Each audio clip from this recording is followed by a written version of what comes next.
गोली हो कि गोली भनेको हप्ता दिन नबित्दै सुरु भयो सम्पत्ति छानबिन।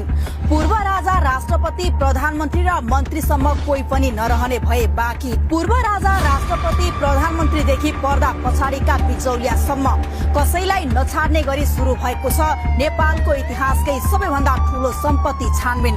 तपाईले सुन्नु भएको समाचार सत्य हो।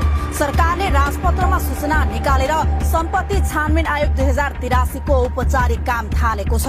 2048 सालदेखि आजसम्म राज्य सत्ता र शक्तिको वरिपरि रहेर अकुत सम्पत्ति थुपार्ने हजारौं पदाधिकारी, कर्मचारी र तिनका नातेदार अब कड़ा निगरानीमा तानिएका छन्।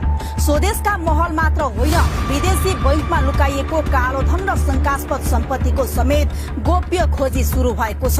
जुनसुकै माध्यमबाट उजुरी दिन सकिने र सुराकीको नाम पूर्ण रूपमा गोप्य राखिने व्यवस्था सहित आयोगले केशर महलबाट आफ्नो मिशन अघि बढाएको छ।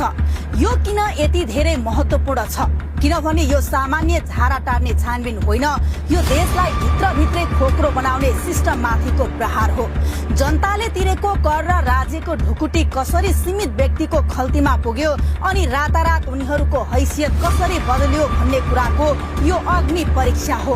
यसले दशकौंदेखि टुटेको जनताको विश्वासलाई जोड्ने या सधैँका लागि तोड्ने तागत राख्छ। तर यहाँ नभनिएको र लुकेको पाटो के छ? आयोगलाई गोप्य रूपमा काम गर्ने र विदेशी नियोगदेखि इन्टरपोल सम्मको सहयोग लिने असाधारण अधिकार दिएको छ।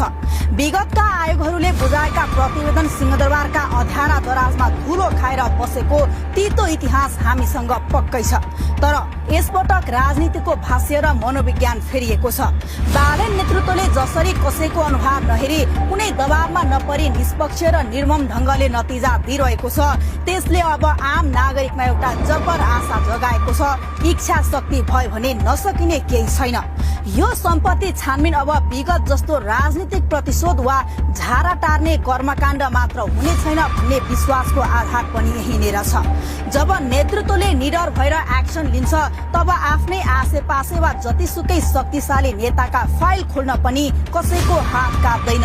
यदि बालेन शैलीको यही कठोर र निष्पक्षता यो राष्ट्रिय अभियानमा पनि हुबहु लागू भयो भने आयोगका फाइलहरू दराजमा थन्किने छैनन्, बरु यसले नेपालको सुशासन र जवाफदेहिताको इतिहासमै एउटा निर्णायक सुशासनको पाना पल्टाउनेछ।